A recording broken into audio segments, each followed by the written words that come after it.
The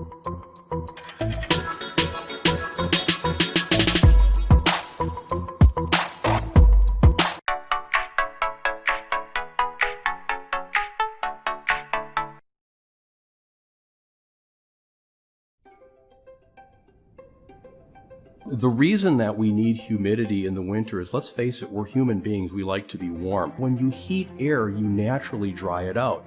And some people don't think about that because the winters last a very long time.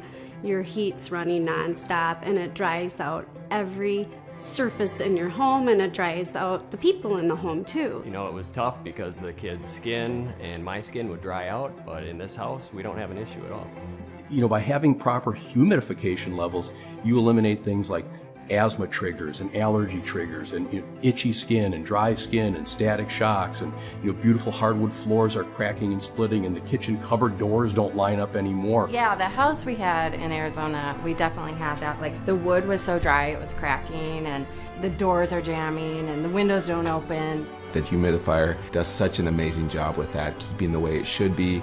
And a lot of these homes are a little older that we work with, and I think that makes a big difference. It's one of those things where you don't realize what it does until you actually install it. We just love it.